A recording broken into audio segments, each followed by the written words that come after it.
bangers, and welcome back to another exciting episode of Debating Metal. I'm your host, Kenneth Dean, the Dean of Metal, and I'm joined by my co-host, Chris K. This week, we are doing Worst to First, ranking the solo stylistic creations of Bruce Dickinson, the lead singer of Iron Maiden. If you've listened to us before, you know Bruce is one of our favorite metal singers. The man known as the Air Raid Siren has 6 studio albums, making up a truly eclectic catalog. Today, Kenneth and I are going to rank his solo releases in order from worst to first. We probably won't agree on all the rankings, and that's when we'll debate to decide on a final order. So last week, we gave you a version of Judas Priest's greatest hits. Download that or any episode you want from your favorite podcast platform and click subscribe to get our latest episode at the precise moment it lands on your device. All right, so Bruce Dickinson, worst to first. So before we start, I did want to say and mention to everyone listening out there that we did do a head-to-head debate where we pitted Accident of Birth against Chemical Wedding, and that was back in episode 56. So if you want to hear some more detailed information about those two particular albums, click on that episode, and you'll see what we thought about which one was the better one. So I wanted to say a couple things before we kind of get into it. Bruce released his first solo album in 1990. Recorded in 1989. Obviously, he was still in Iron Maiden at that point. Obviously, he was starting to become a little bit dissatisfied with just being in Iron Maiden. They'd been constantly touring, going, worldwide. They're a huge band, but this was going into their period where they were releasing No Prayer for the Dying, and obviously after that, Fear of the Dark. I can understand where he would want to do something maybe a little different. Obviously, Adrian Smith was also kind of not into the direction that they were going in and left the band too. So there's, this is kind of a period where he's just branching out and trying new things, and you'll kind of, as we talk about it, you'll kind of hear just how far he branched out.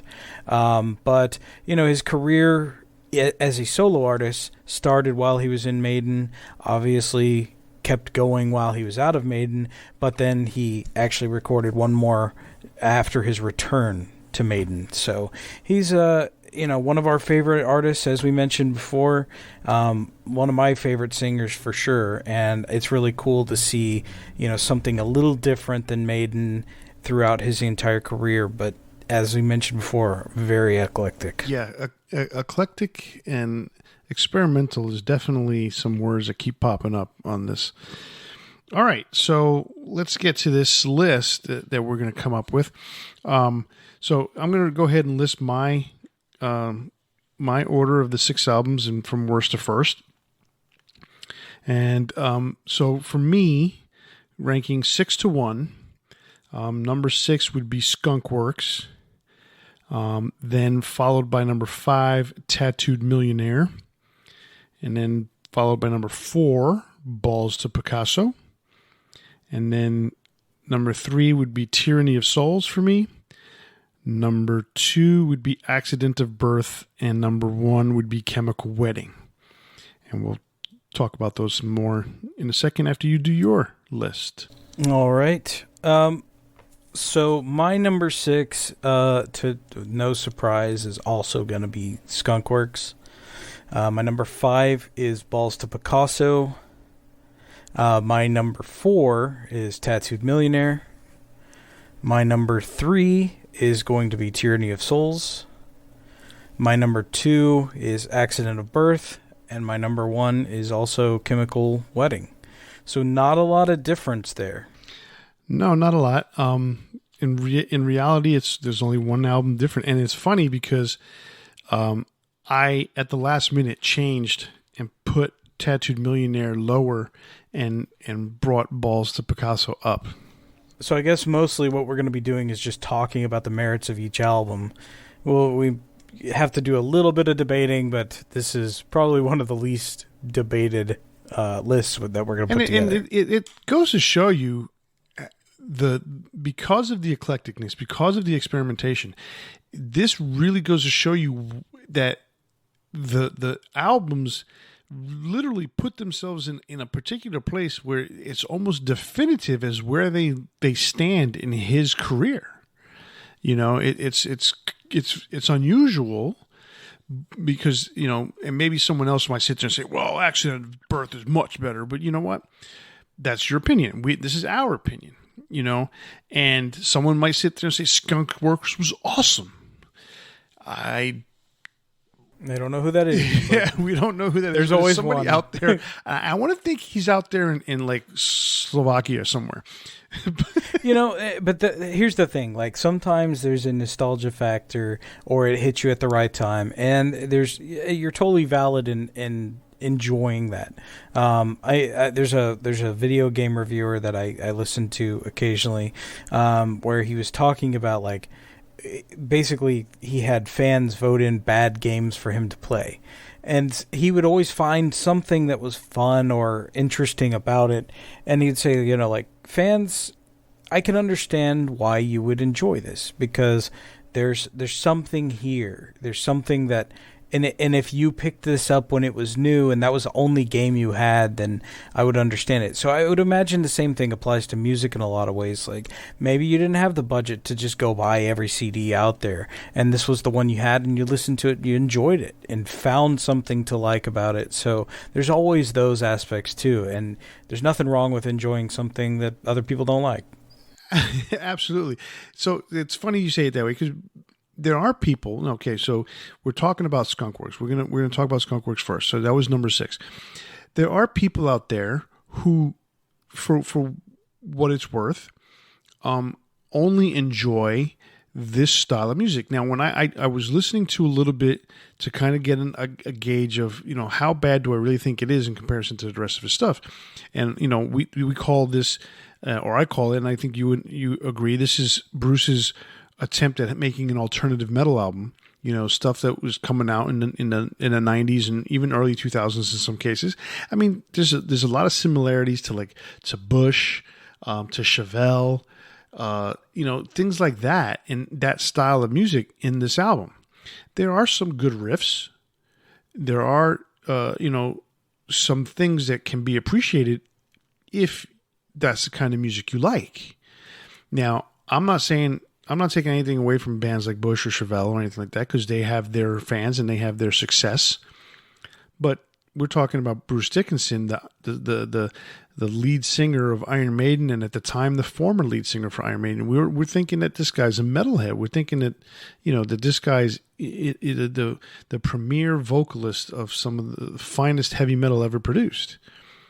And then we get this, and it's like, whoa, what is that? Yeah, it's just such a departure from his typical sound, and I understand wanting to do something different, try something different, and he has a lot of range. Obviously, he can do the really heavy stuff, he can have the harsher vocals, he can sing very softly and beautifully at times. This, for me, though, just the sound of his voice, the timbre of his voice, just, to me, does not mesh a grunge alternative kind of sound. So it just, something about it's very off-putting. It's admirable to try something different. It's admirable to experiment, but it's not always like you just can't do everything. You know, if you're Barry White, you probably don't have the same vocal range to sing Karen Carpenter. Yeah. It just, there's certain things you may want to do it, but it's not the right thing to do. So Skunk Works is one of those albums that I've tried a few times to listen to and say, I'm going to find something of merit that I like, and I really just don't. That doesn't mean that it's not good. It's just not for me. So definitely my number 6. There's no question. Exactly. I mean, it was put there for a reason by both of us, and that's where we put it. So now this is where you and I differ with Tattooed Millionaire and Balls to Picasso. Wait. Before we move on, let's talk about the highlights of the album, though. Because technically there are highlights. To me, not so much. There's Back from the Edge, which was, I believe, the first single, and Inside the Machine, which was the second single. I would say Back from the Edge is probably the best song, like the most that I can listen to and enjoy from that album. What would you say? Yeah, I just listened to this, before we started recording this, and I did catch, like I said, there were some good riffs. The song Faith has a good riff. It's not a bad song. Yeah, it has a good riff. It just, I don't know, something just doesn't mesh for me. Right, and but see, for me, that style of music was something I listened to back in that day. I range, because obviously I'm a fan of 80s pop metal, and I have no problem with a lot of new metal that came out. I don't have a problem with a lot of metalcore stuff, but there's certain things. This album to me is just all over the place. So I heard I heard Faith, and I thought that's a pretty cool song. Back from the Edge is not a bad song, so there are some highlights. I would say those two for me are the ones. Gotcha. All right, so now we get to the point where it differs for you and me. So we Tattoo Millionaire and Balls to Picasso. So, I had Tattoo Millionaire in the number 4 spot, and then I moved it down to number 5. Oh, okay. Excuse me? Never mind. Sorry. And then, so I moved it down to number 5 right before we started recording, because I thinking about the songs and the style of music that was played. Tattooed Millionaire was his first solo album, and to me, it was a product of the times. I mean, you're talking 1989. It was, pop metal was totally taking over MTV. The whole idea was that you get yourself a single on a video single on MTV. Get yourself on the radio. You go on tour. You got a lot of hair. All that good stuff. And even Iron Maiden was kind of falling prey to this in 1990, and even with Fear the Dark. I mean, those two, No Prayer for the Dying and Fear the Dark, you could see, especially on Fear the Dark, that Steve Harris was trying to really try and get a hit. And he didn't need to, because Iron Maiden already had their hits. All you had to do, it all came out so organically, and those two albums seemed forced. Definitely. No Prayer for the Dying is one of my least favorite Iron Maiden albums. It just, there's a lot of lack of cohesion there, and they brought over Bring Your Daughter to the Slaughter, which is probably one of the best songs on the album. It's not even really an Iron Maiden song. And it's a Bruce solo song. It's a cover of a Bruce exactly song, so with Tattooed Millionaire, again, it was another one of those albums where he was kind of all over the place. And he was basically getting off his chest some of the things that did not fit within Iron Maiden. Just things that he wanted to do. Again, more experimentation. Now, this was where all the experimentation started. But he wanted to do certain things that, and he got him off his chest. So, Tattoo Millionaire, the single is okay, but there's other songs on there that are okay, and I think he did a cover of a David Bowie song on there, right? All the young dudes. So he did all the young, so he did a cover of a David Bowie song on there, so that all the young dudes, that was good. No, that's not. That's a Mata Hoople song, isn't it? Yeah, all the young dudes. That's a. It's a Mott the Hoople song, but David Bowie wrote. Okay, so that's where it is. So that's where your confusion is. Right. So, he did a cover. Period. He did the cover of all the young dudes. It's a good cover. He does good covers when he does them. But at the same time, if you're going to put that out there, and that's one of the best songs on the album, it kind of tells you the album's not that great. Tattooed Millionaire, again, was okay. Born in 58, Hell on Wheels, those were, adequate songs. but nothing here stood out.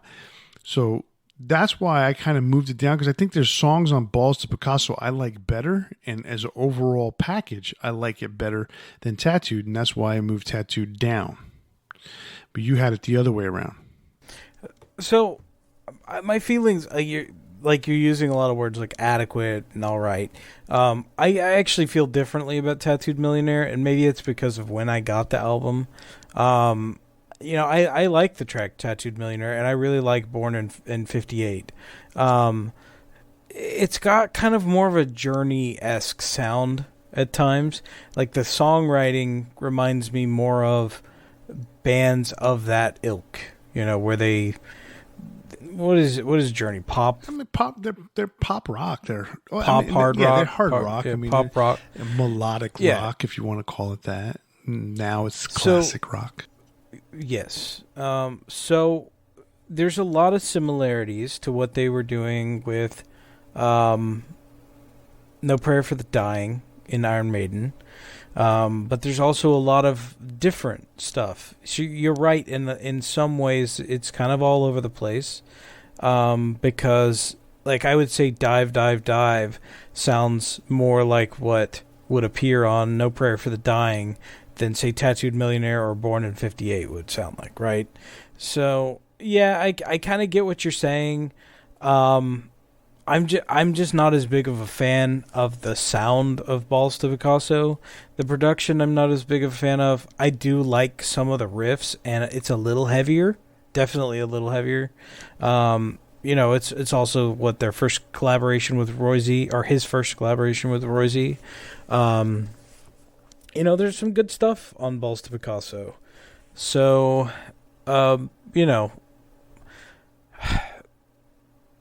mentioned the highlights on Tattooed Millionaire. I would say that the highlights for me on Balls to Picasso would be Tears of the Dragon. I like 1,000 Points of Light. It's a little funkier as a whole on the album. There's some stuff on there like Shoot All the Clowns. I could hear like that as background music to a Red Hot Chili Peppers kind of song. So there's some interesting stuff there. He's trying stuff a little bit different on that album than on Tattooed Millionaire. Yeah, no, Eddie Casillas is a really badass bass player, so that definitely showed up a lot in the songwriting. I mean, but yeah, 1,000 Points of Light. I like the song "Laughing in the Hiding Bush" myself. "Shoot All the Clowns" is good. "Tears of a Dragon" was a single for him. Some of the, that's a really good track. Yeah. So some of the stuff in the early part of the album, Gods of War, I mean, they're not, and Cyclops wasn't horrible, My problem with Cyclops is it feels like it should have been about 4 minutes shorter. Well, yeah, it is a long song. It's an 8-minute track to start the album off, and it's all right, but it's not an epic 8-minute song. It's a 3-minute song that dragged on for 5 extra minutes. Yeah, and that's where it hurts, those types of things. I just felt, for me, that I liked the collection of songs better on Balls to Picasso than Tattooed Millionaire. So the I mean, I think that's fair. It's kind of up in the air for me. Like, you could really flip a coin to some degree. Since I had, I mean, in this particular case, I don't have a problem moving Balls down and Tattooed back up, only because, I mean, you're putting up a fair case on it.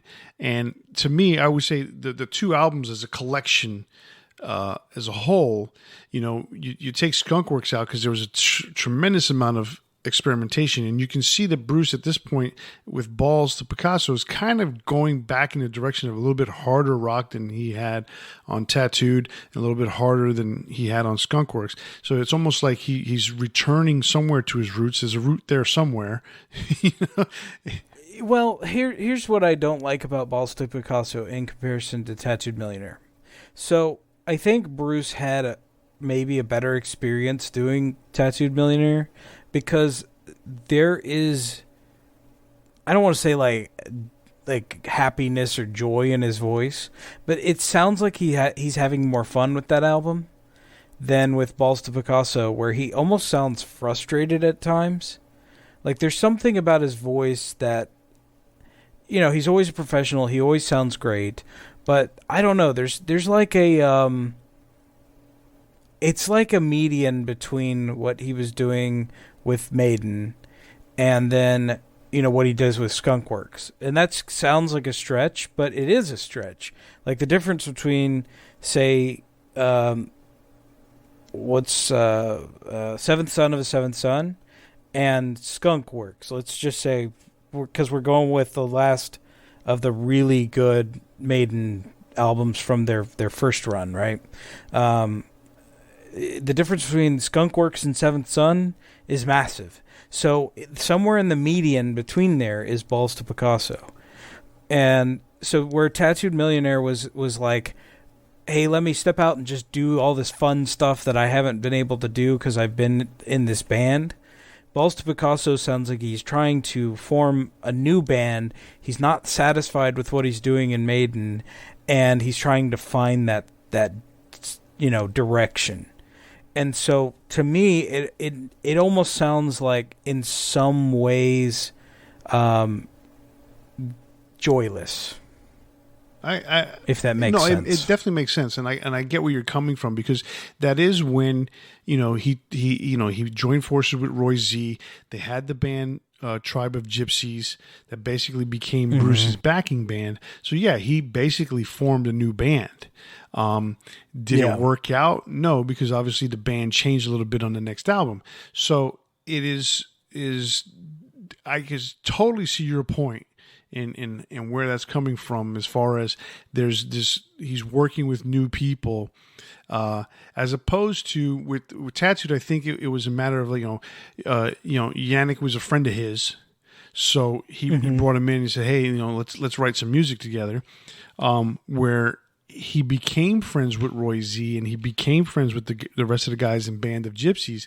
So it was still getting to know them, kind of thing. Yeah. Where, with Tattooed, he's got Yannick. I don't know where he got the bass player Andy Carr from, or Fabio Del Rio, the drummer, but, he has a very familiar team around him, with Chris Sangarides and Nigel Green, the production team. Those guys, if I'm not mistaken, he was familiar with them.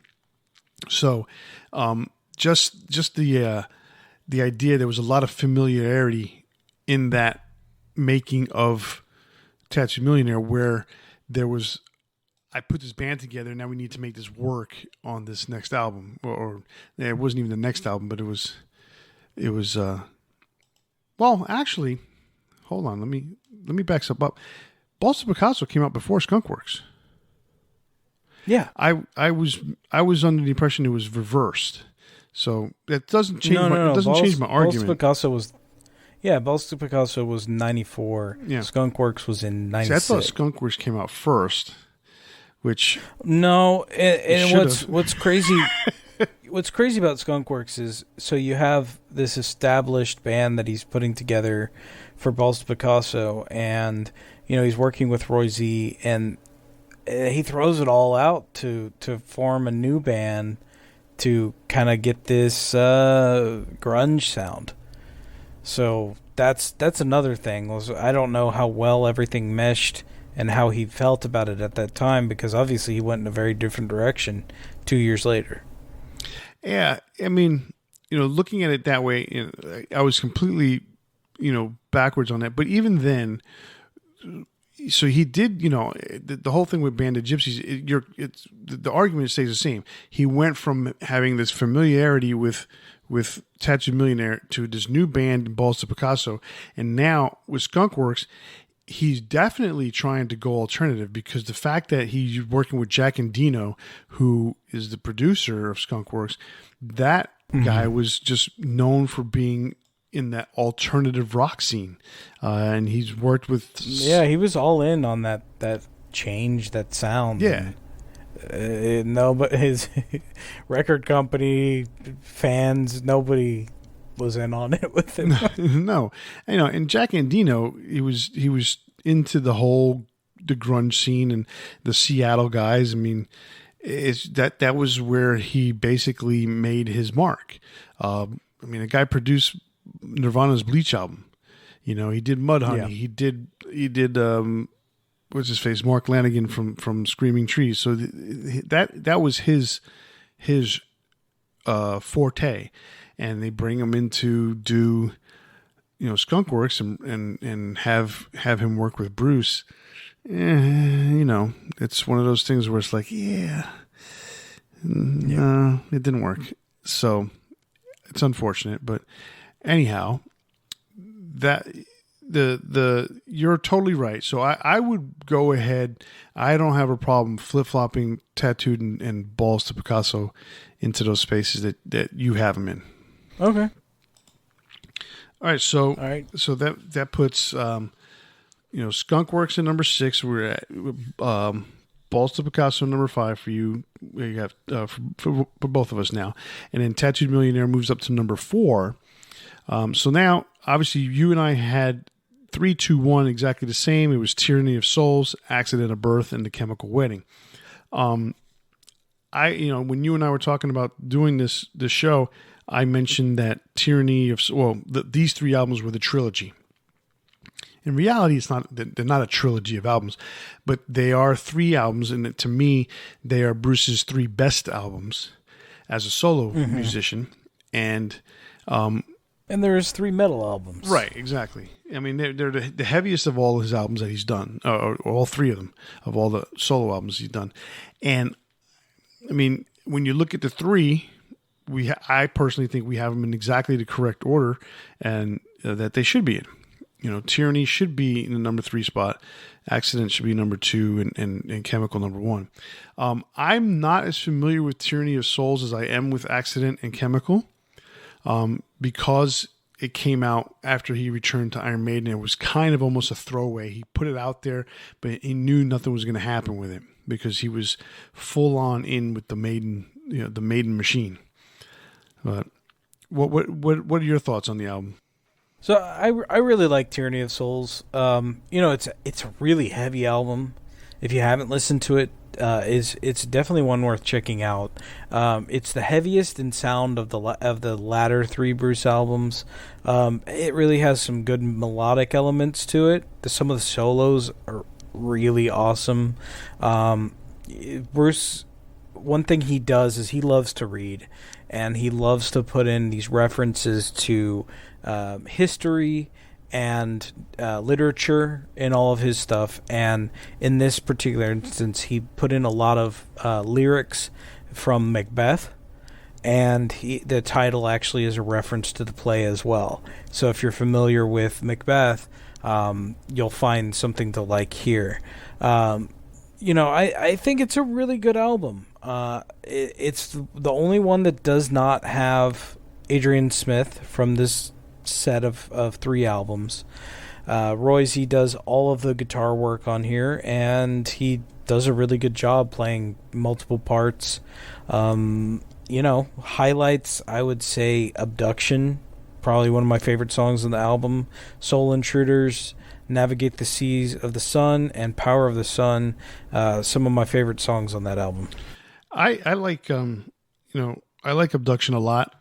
I like Soul Intruders. I also like Devil on the Hog. I think that's a pretty cool song. That one's really Kill good. Devil Hill. I mean, those were.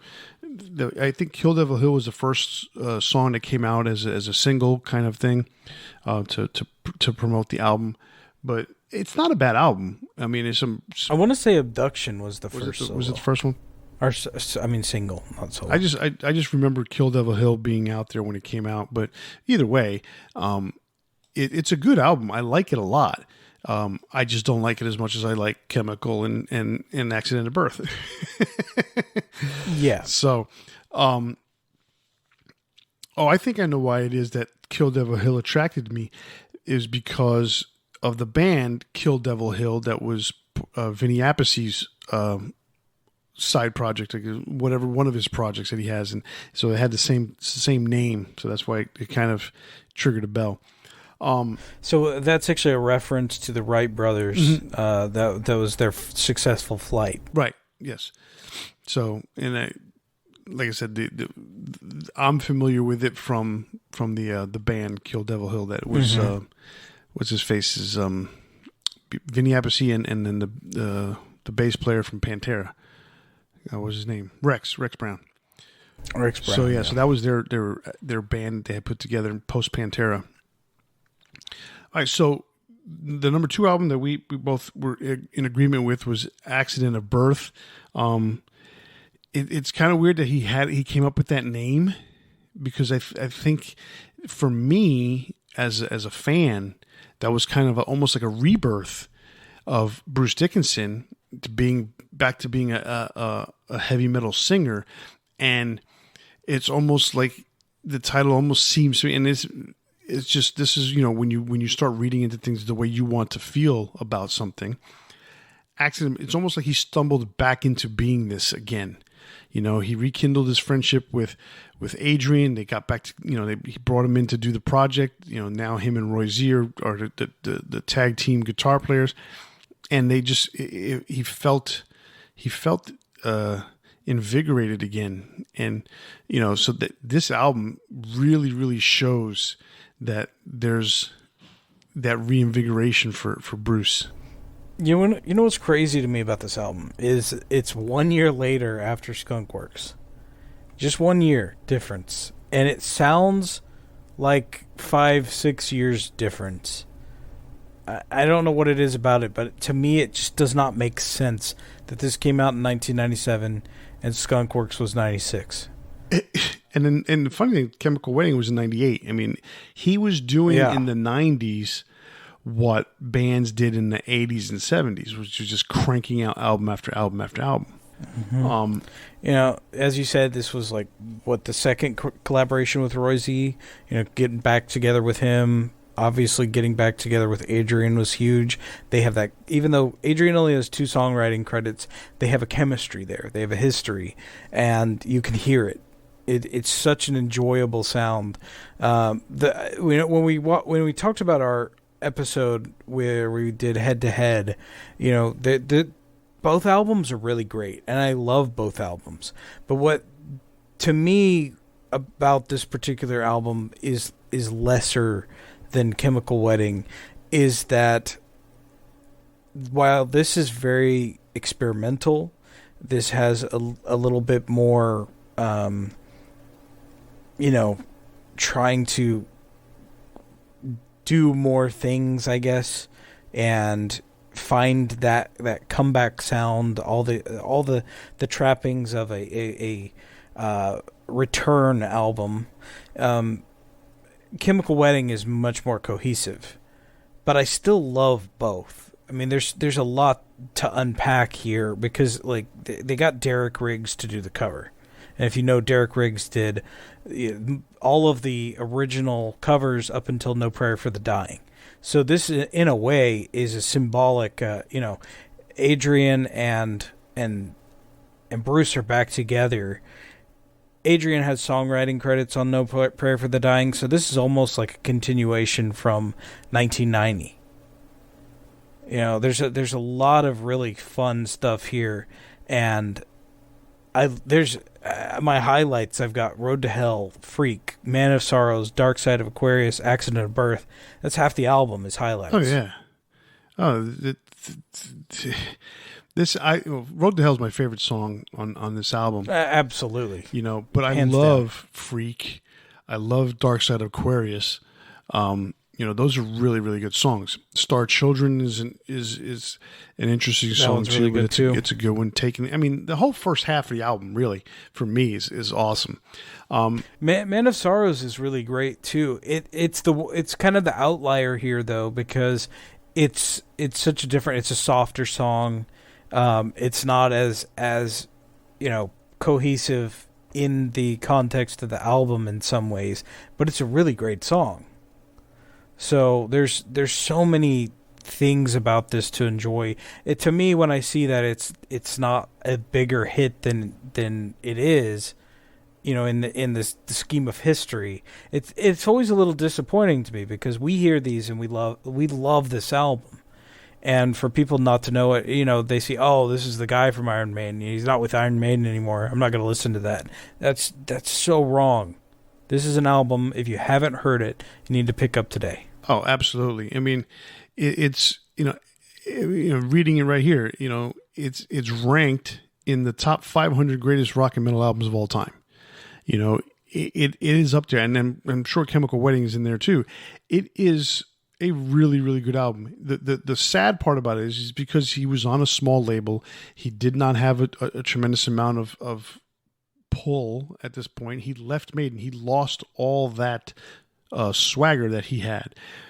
The one thing for me that I'm still trying to figure out, I have not been able to find out what the deal is who was his manager during this period, because he was on this album was released in the UK on Raw Power Castle Communications, which is the same label that Iron Maiden was on at the time, and CMC International United States, which is the same label that Iron Maiden was on during the 90s. So that it's very interesting. The fact that he had Derek do the album cover and then names it Edison. So the character on the front is Edison, which is, if you Eddie's son. It's right. It's Eddie's son. So now you see that and you read that, and if I'm not mistaken, he actually spoke to Rod Smallwood about the fact that he was doing that. So and there was no pushback from Rod. So the question is, what kind of relationship did he have with Rod, and who was his manager during his time period? That's the one thing that kind of always intrigued me, because he had still a lot of ties to the Iron Maiden camp. Yeah. And so that's the intriguing thing about this album, and as well as Chemical Wedding. So yeah, this album is great, and if you don't have it, like Chris said, you guys need to get it. So that brings us to our number one album, which is The Chemical Wedding. And again, as we mentioned, we did do a head-to-head between Chemical and Accident of Birth in episode 56. And we talked about each song in detail, on both albums. This album, and when we did that head-to-head, and I'm not going to say which one I chose and which one Chris chose, but I can tell you. Yeah, because our feelings changed from exactly. So month to that's month. the one thing. This was a year ago, over a year ago. Yeah, I mean, 56. That was episode 56, and this is episode 90. So that's a little bit under a year ago, almost at a year. Oh, gotcha. Okay, under a year ago. So, there was lots of opinions that were changed between listening to these two albums together and stuff like that, between me and you and all that stuff in different songs. So I definitely recommend checking that episode out. This album is awesome. From the second that drum fill hits, and then all of a sudden those down-tuned guitar riffs, just, those chords get hit. It's like, whoa, that's a completely different sound for Bruce. And then all of a sudden, when Roy Z and Adrian start chugging in, this is going to be a good album. It starts off with a banger, and it just continues throughout the whole album. I mean, this is a great album. Yeah, I mean, it's a heavier sound than Accident of Birth. It's a more focused, cohesive album. They're kind of in the groove. They're in the pocket because these are mostly, if not all, the same players. So. Let me double check that.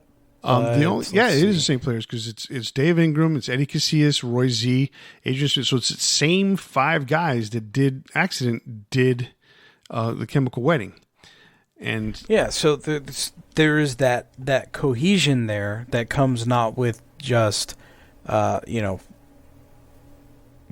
fact that Adrian and Bruce have a history and Roy Z has a history, but now these guys have played two albums together, and this is over the course of what a year, 2 years, 2 years. I mean, if you think about it too, I mean, Skunkworks, Balls to Picasso came out in 92. This is 1998. So their relationship is only 6 years. Picasso was 94. Huh? It was 94. Oh, Balls of Plastic 94. So even better, from 94 to 98, it's a 4-year period where they did 3 albums together. And so they're pretty tight knit unit. The only difference was Adrian, who joined up for the last 2 albums. So yeah, it makes all the sense in the world that this one seems to be the most cohesive and the most, I guess you could say, cohesive is really the best word to use. Where they're most comfortable with each other in that regards. Yeah, this is another case where Bruce brings in some of his taste for literature as well. Brings in spoken word sections with quotes by Arthur Brown. He's a huge fan of Arthur Brown, so he actually appears on the album and reads those spoken word sections. So there's a really strong cohesion, and then there's just really good tracks. King of Crimson, Chemical Wedding, The Tower, Killing Floor, Trumpets of Jericho. I like the album pretty much from front to back. It's really good. Oh yeah, absolutely. I like Book of Thel. That's another good one. Mm-hmm. It doesn't really let go until I think it gets to Gates of Urizen. Before there's like a break in anything, and then I think with Jerusalem and then Trumpets of Jericho, it picks back up again. So it's a really cool album. I love this album, beginning to end. It's one of those front to back albums. Mm-hmm. All right, so that is our Bruce Dickinson worst to first. We'll say it again. It was Skunkworks, Skunkworks. We've agreed on Balls of Picasso for number 5, Skunkworks for number 4, Tyranny of Souls for number 3, Accident of Birth at number 2, and The Chemical Wedding is number 1. So if you have any comments or you have any disagreements, please let us know when the episode comes out, and we'll be glad to mix it up with you online. So that brings us to our big 4 for tonight, and tonight's big 4 is lead guitar duos. So we particularly said it with that way because in heavy metal, 2 guitar bands are relatively the norm. And in a lot of cases, Metallica, Anthrax, they have a rhythm guitar player who occasionally plays a lead here and there, and they have a lead guitar player who occasionally lets the rhythm guitar player play a lead here and there. So, but in this particular case, we wanted to pick out the duos that exchange leads back and forth. They both played rhythms. They both play rhythms. They both play leads. And so that's where we came up with this big 4 for tonight. Why don't you go ahead and go first with your big 4? Actually, why don't you go first? Okay, never mind. All right.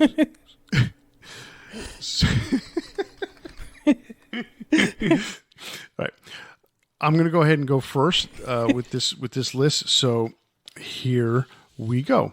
My number 4 lead guitar duo is I'm having trouble saying duo. My number 4 lead guitar duo is Hank Sherman and Michael Denner from Merciful Fate. They were one of the early ones. If you know the bands out there, you'll know which ones have twin guitar attacks, and they were one of the first bands to really influence a lot of thrash metal, and they were both playing lead guitar, and they did a lot of harmony guitar, which is the whole reason behind these twin guitar attacks, both being lead guitar players. And they did some really great work. If you listen to the first album from Merciful Fate, Melissa, there's some incredible guitar work on there, and that both of those guys are ripping up some cool lead guitar solos. So that's my number 4. My number 3, now this is going to be funny. And a lot of people are going to sit there and say, well, why didn't you pick this guy? But my number 3 is Dave Mustaine / insert guitarist here. Okay. So that's fair enough. Think about it, okay? When I looked up the lists of this online, right, everybody put Dave Mustaine and Marty Friedman. Okay, hands down, that was the most popular. But what about Chris Poland? Chris Poland for 2 albums, right? Then and they were amazing together. Exactly, and then you've got Kiko now, and you had Agreed. Chris Broderick for a couple albums. He has these amazing guitar players that play with him. I mean, the least amazing, and even he was really good, was Jeff Young. I mean, he had Al Pitrelli, play on an album with him. Yeah. So, it was 2 albums. So he's got these really incredible guitar players. So, and they're playing leads as well.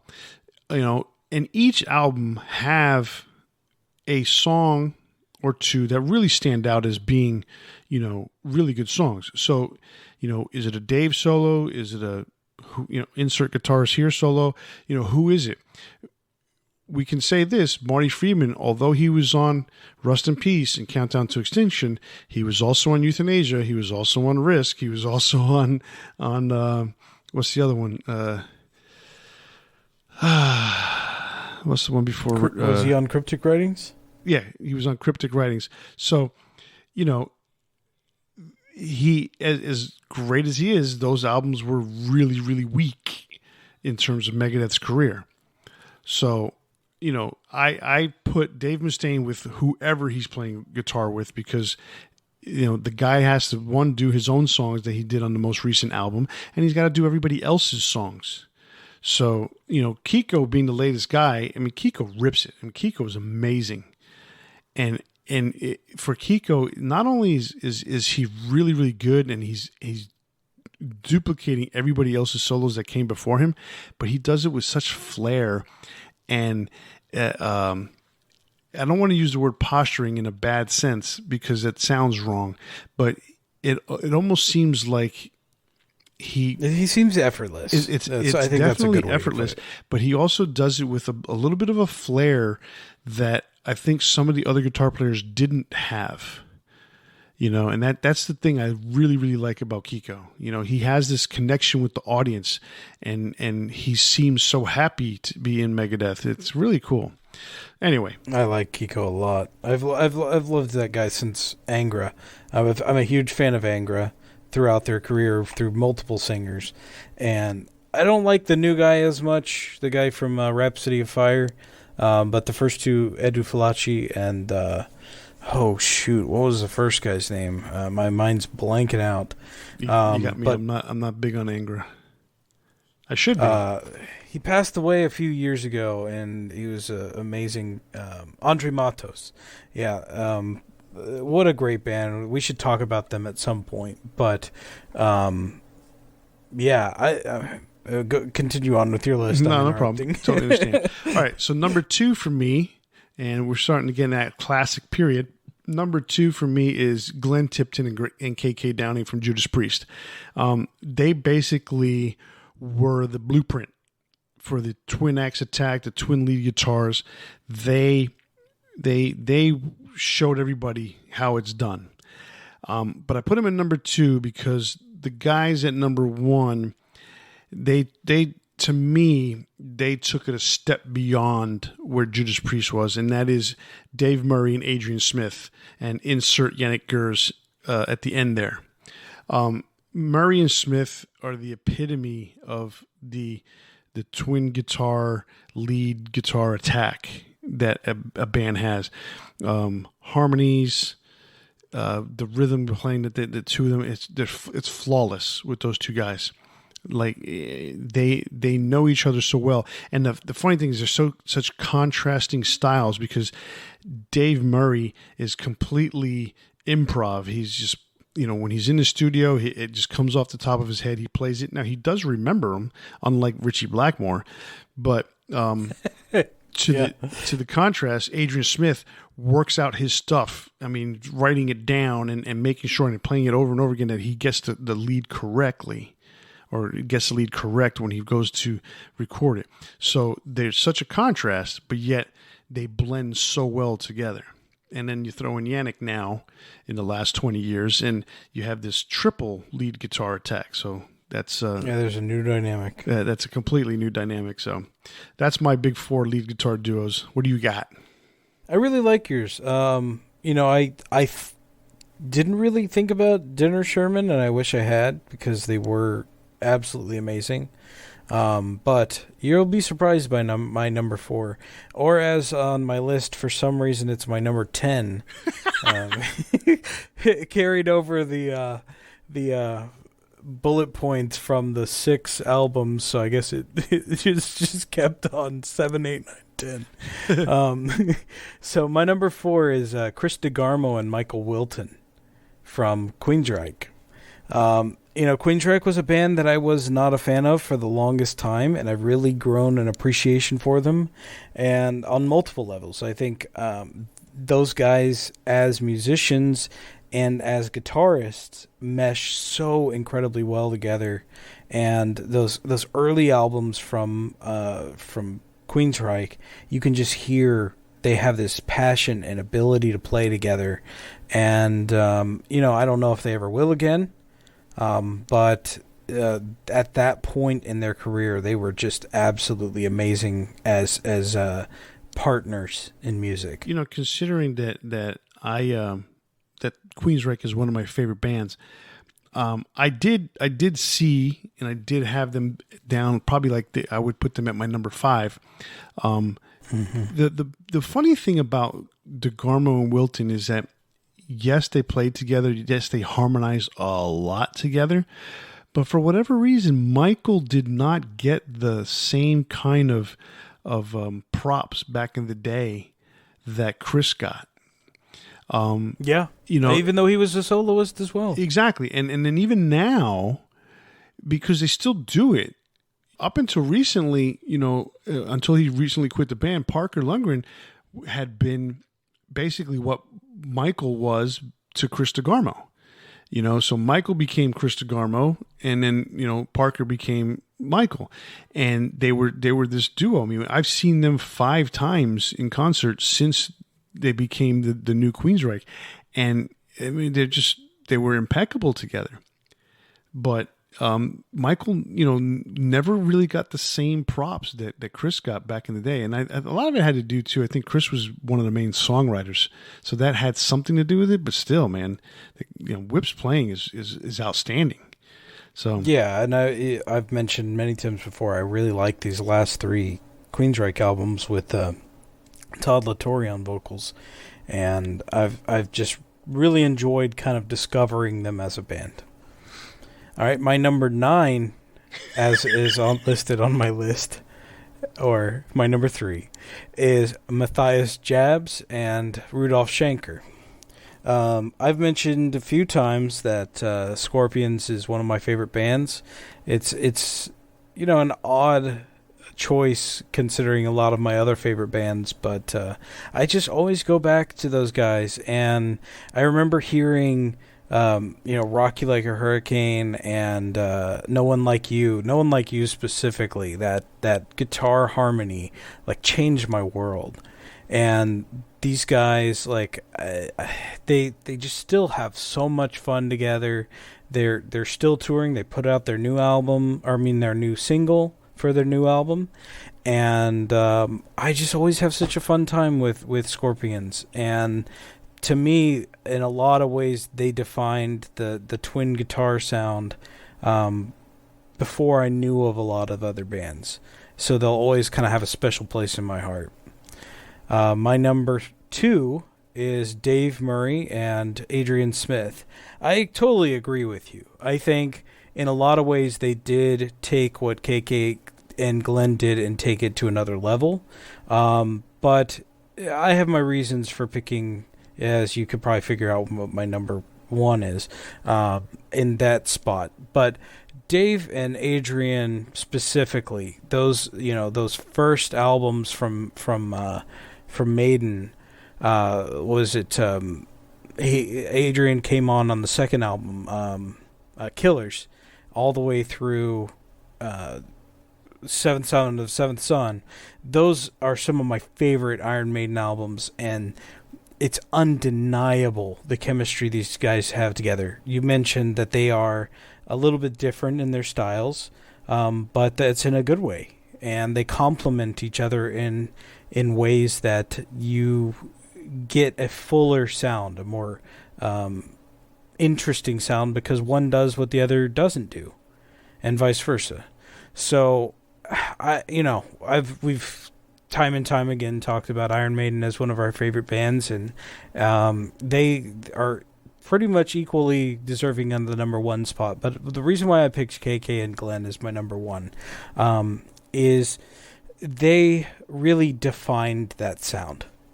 They, as guys that came from, rock-a-rolla, where they were psychedelic rock becoming metal, they defined a lot of the sound of what metal is and brought in that new wave of British heavy metal. And without them, without their skills and their knowledge and what they created, a lot of other bands wouldn't be doing what they do. Those two, I think, in some of their animosity of trying to one-up each other and trying to be the best and not always really liking each other, they created something amazing. And those albums that they played on together, I know Richie does a great job, and I've loved the last two albums from Judas Priest, but there's something magical about what KK and Glenn did. And hopefully, if they do get into the Rock and Roll Hall of Fame, I don't care much for that organization, but I would love to see them get in, because I'd love to see them in the same space. I'd love to see them together in some capacity again, whether it's playing or not. Just, I'd love to see them patch things up. I don't know if it'll happen, but maybe someday. So, that's my number one.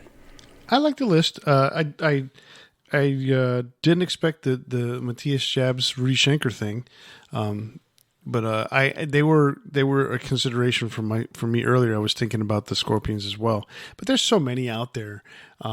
It's crazy. But